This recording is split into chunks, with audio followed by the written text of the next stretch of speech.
जय मसीह की सबको। हालेलुया।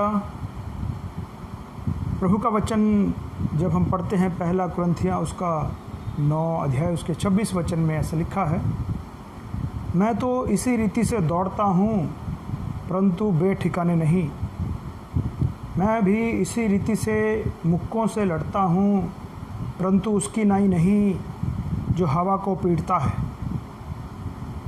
पौलुस कहता है कि मैं निशाने की ओर दौड़ा चला जाता हूँ। हमारा निशाना होना चाहिए, हमारा एक लक्ष्य होना चाहिए, हमारा एक एम होना चाहिए। एमलेसली हमें कोई काम नहीं करना चाहिए। एक तीर अंदाज तीर को ठिकाने पे मारता है। जो एक सर्कल होता है उसके बीच में वो मारता है। अंधेरे में तीर नहीं चलाता कि लग गया तो तीर, नहीं तो तुक्का। ऐसा नहीं, लग गया तो तीर, नहीं तो झुंझलाहट, नहीं तो फिर से तैयारी। ये ऐसा जीवन होना चाहिए कि तीर लगा क्यों नहीं, कारण क्या है। सेवकाई करते हुए हम भी बहुत बार हवा में तीर चलाते हैं। कोई बच गया तो ठीक है, नहीं तो नहीं सी।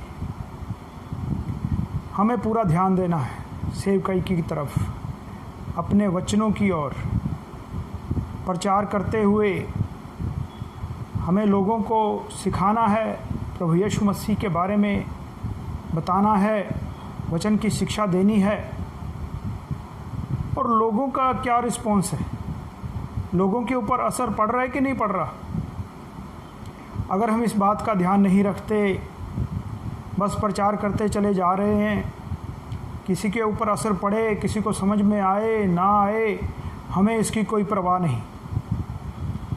जैसे सरकारी स्कूल में टीचर होता है, उसको सैलरी मिलती है, वो बच्चों को पढ़ाता है। बच्चे पास हों फेल हों उसको कोई मतलब नहीं है, उसको सैलरी मिलती है। लेकिन एक जिम्मेवार अध्यापक, एक जिम्मेवार टीचर का पूरा ध्यान अपने बच्चों की ओर होता है। वो नहीं चाहता कोई भी बच्चा फेल हो, इसलिए वो बार बार उनको दंड भी देता है, उनको उकसाता भी है ताकि बच्चे तरक्की करें। प्राइवेट स्कूल में क्यों ज़्यादा लोग अपने बच्चों को डालते हैं, क्योंकि उनकी जिम्मेवारी होती है। सरकारी स्कूल में एक अध्यापक की कोई जिम्मेवारी नहीं होती। कोई फेल हो पास हो उसको इससे कोई मतलब नहीं है। ऐसे ही हम जो अगुए हैं, अगर हम ऐसे ही वचन सिखाएं, किसी को समझ आए ना आए तो कोई फ़ायदा नहीं है। हम हवा में तीर चलाने वाले हैं, हम हवा से मुक्केबाजी करने वाले हैं, हवा के साथ बॉक्सिंग करने वाले हैं, उसका कोई फ़ायदा नहीं है। हमें देखना है, ध्यान से देखना है, हमें ख्याल रखना है भाई बहनों का, अपनी संगति का, निशाने की ओर खुद भी दौड़ना है, दूसरों को भी साथ लेकर चलना है ताकि वो भी निशाने की ओर दौड़ें, कोई भी रह ना जाए। और बीच बीच में उनको चेक करना ज़रूरी है, उस जिम्मेवार अध्यापक की तरह कि जो मैं पढ़ा रहा हूँ, जो मैं सिखा रहा हूँ, वो मेरे बच्चे सीख भी रहे हैं या मैं हवा में तीर चला रहा हूँ। हमें हवा में तीर नहीं चलाना है, हमें हवा में मुक्केबाजी नहीं करनी है। एमलेसली बिना निशाने की ओर, बिना कोई निशाना साधे हुए, बेठिकाने, बिना कोई मकसद हमें दौड़ना नहीं है। बिना मकसद के प्रचार नहीं करना है कि हमने अपनी ड्यूटी पूरी कर दी, किसी को समझ आए तो ठीक, नहीं आए तो भी ठीक। अगर आपकी सोच ऐसी है तो आप गलत ट्रैक के ऊपर हैं, आप गलत निशाने की ओर हैं।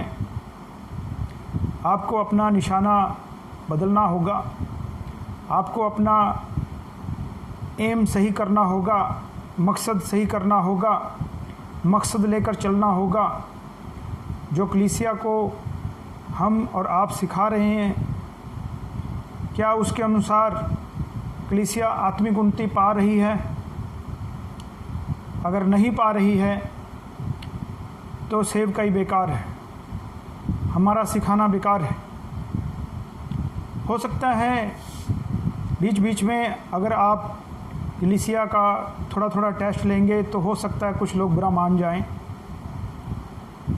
लेकिन हमें लोगों को प्रसन्न नहीं करना, हमें उस परमेश्वर को प्रसन्न करना है। उसके सामने हमें हिसाब देना है, क्योंकि जो उपदेशक हैं उनका ज़्यादा हिसाब लिया जाएगा। इसलिए वचन कहता है ज़्यादा उपदेशक ना बने। जो आप सिखा रहे हैं वो अच्छा सिखाएं, जो आप सिखा रहे हैं उसके बारे में आपको पता होना चाहिए, सीख रहे हैं कि नहीं सीख रहे। इसलिए पौलुस कहता है कि अगर ऐसा करते हैं तो हवा को पीटना हुआ, जिसका कोई भी रिजल्ट नहीं निकलता। एक अच्छा टीचर अपने बच्चों के फेल होने पर दुखी होता है, झुंझलाता है, उसको टेंशन हो जाती है। आज सवाल है, आज आपका क्या हाल है? जो कुछ आपने सिखाया है कलीसिया को, अगर आप उसको चेक करें और वो उसके अनुसार ना पाए जाएं, तो आपको टेंशन होती है या नहीं होती? झुंझलाहट होती है या नहीं होती? सोचना है। Hallelujah, hallelujah.